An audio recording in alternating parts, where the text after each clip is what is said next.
ตอบคำถามต่อจากคลิปเมื่อวานนี้เกี่ยวกับการป้องกันรักษาโรคของการเลี้ยงหมูดำหมูปลาแบบกึ่งธรรมชาติของบ้านทับตะวัน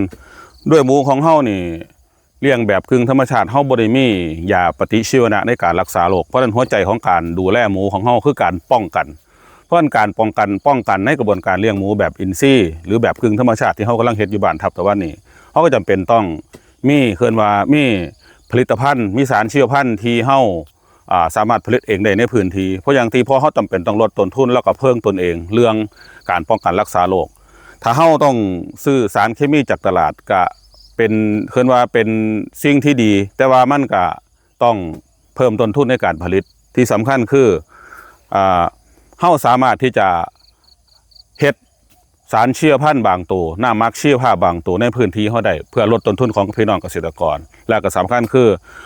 มันเฮ็ดให้ผู้เลี้ยงผู้บริโภคสินค้าของเฮานี่สุขภาพดีไปนำอีกสารเชื้อพันธุ์ตัวหนึ่งที่เฮาเฮ็ดในพื้นที่ของเฮาคือจุลินทรีย์นอกล้วยนะครับนอกจาก EM ที่เฮาขยายหัวเชื้อแล้วก็น้ำสมข้นไม้หรือน้ำสมข้นไฟในภาษาลาวที่เฮากันจากไม้ในป่าของเฮาจุลินทรีย์นอกล้วยก็เป็นเป็นหัวใจสำคัญอีกตัวหนึ่งในกระบวนการเลี้ยงหมูแบบอินทรีย์ชีวภาพของเฮาเช้านี้เขาเลยต้องลงมาขุดเอานอกล้วยอยู่ในแปลงที่เขาปลูกกล้วยไว้กินไว้ใส่ไว้ให้หมูนั่นแหละนะผลอีกอย่างหนึ่งในการสร้างพื้นที่อาหารในพื้นที่ของเขาคนได้กินหมูได้กินสำคัญเขาก็ยังได้นอในการไปผลิตจุลินทรีย์นะครับส่วนเดี๋ยวเทคนิคการผลิตจุลินทรีย์นั้นเดี๋ยวเขาไปว่ากันอยู่ในขั้นตอนการผลิตเดี๋ยวสิลงอีกคลิปหนึ่งนะครับแต่ว่าเช้านี้เขาลงมาแต่เช้าจักหน่อยเพราะว่าตามที่ศึกษาเบื้องคลิปน้ำครูบาอาจารย์หลายท่านเพื่อนบอกว่าต้องลงมาเอาแต่เช้าโดยเฉพาะได้ไปมีโอกาสได้ไปศึกษาเฮียนน้ำท่านอาจารย์ดร.เกิดมีมุ่งกิจวรรณเกษตรเขาชะกัน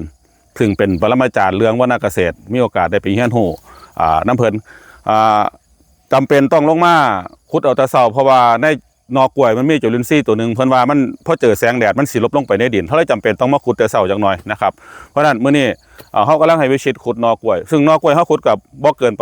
นว่านอดาบกับบ่เกินประมาณบ่เกินเม็ดนึงนะครับเป็นนออ่อนนะครับเป็นนอกล้วยที่อยู่ในพื้นที่ของเขาซึ่งเขาขุดเอาแต่เช้าจังหน่อยแล้วก็ข้อดีก็คือว่าเวลาขุดแล้วนี่นอกล้วยที่มันหลายอยู่แล้วเขาก็จะได้ต้นแม่มันก็สิได้งามนะปกติเขาก็ตัดนอของมันนี่ไปให้หมูกินอยู่แล้วแต่ว่าการตัดนอไปให้หมูกินนี่ตัดตั้งไหนก็บ่หมด15 มื้อมันใหญ่มากคือเก่าก็คือหมูได้กินตลอดนั่นแหละนะแต่สำคัญคือถ้าเขาบ่มาขุดออกจากน้อยนี่ต้นแม่มันก็สิบ่อุดมสมบูรณ์นะครับมื้อนี้ก็เลยเป็นโอกาสดีนำกับประกอบกับจุลินทรีย์เขาก็หมดแล้วเขาก็จำเป็นได้มาขุดนอกกล้วยเพิ่มเติมแล้วก็ได้แบ่งเอานอกกล้วยจากก่อที่มันใหญ่แล้วก็ต้นแม่ก็สิได้งามสำคัญคือเขาได้นอกกล้วยไปเฮ็ดจุลินทรีย์เดี๋ยวไปตามเบิ่งคลิปต่อไปเฮาสิมีขั้นตอนการเฮ็ดจุลินทรีย์นอกกล้วยแล้วก็ใส่ในกระบวนการคอกหมูแบบอินทรีย์เฮาจังได๋นะครับของการเลี้ยงหมูดำหมูปลาบ้านทับตะวันติดตามคลิปต่อไปครับ